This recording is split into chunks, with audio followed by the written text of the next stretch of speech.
So recently I upgraded the shifters and the rear derailleur on our Warbirds from older Tiagra to the newer Tiagra 4700 shifters and rear derailleur. In this video I'm going to tell you what I think about them, but also one cool hidden feature about the 4700 shifters and rear derailleur. So find out what it is in this video. Welcome back, Pathless Peddlers, and if you're new to the channel, if you're looking for information and inspiration all about bike touring, bike packing, and bike fishing, then definitely subscribe. This channel is for you. So about a month ago, I upgraded our shifters and rear derailleurs on our Salsa Warbird. The 2016 Warbirds were spec'd with older Tiagra.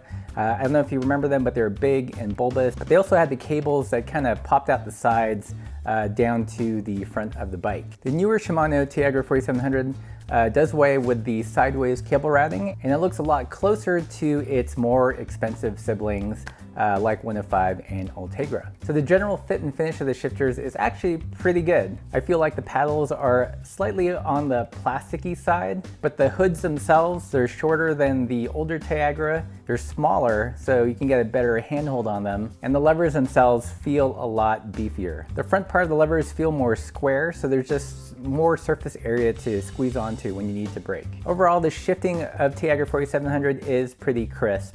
I find that going to a lower gear is pretty quick, but going into a higher gear, there is a little bit of lag.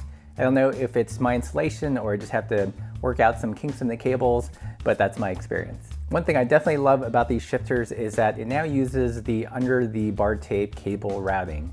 So if you're running things like a handlebar bag or some kind of bike packing roll in the front of your bike, now you don't have the awkward sideways cable routing that'll run into your bags. I think price-wise, the Shimano 4700 shifters actually provide pretty good value.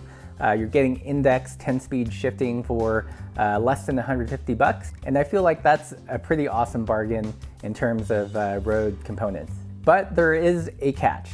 With Shimano 4700, the shifters will require you to get a new rear derailleur. When I initially installed it, I was using the older rear derailleur, and it would shift, but it shifted like potato. There's something about the cable pull in the new shifters that will necessitate getting also a new Shimano 4700 Tiagra rear derailleur. But this isn't necessarily a bad thing.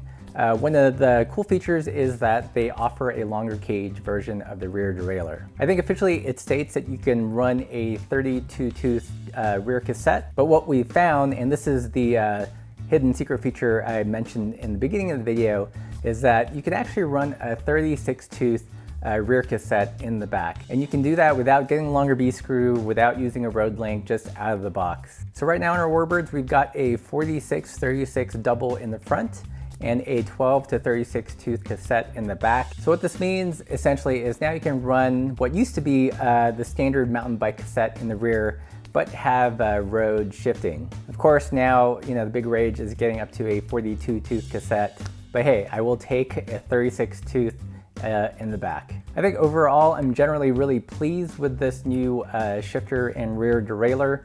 I think it adds a lot more usability to the Warbird. It's kind of transformed the bike from less of a pure gravel racing machine into a exploratory bike packing machine now that it has lower gearing. So have you guys tried the new Tiagra 4700? I know it's been out for about a year or two. We're only just upgrading it now, and like I said, we're pretty happy with it, but I'd love to hear what you guys think. Is this the best value in quote-unquote adventure road shifters on the market today? Let me know your thoughts, leave them in the comments below, and if you guys have specific questions, also leave those in the comments. I'll be sure to answer them.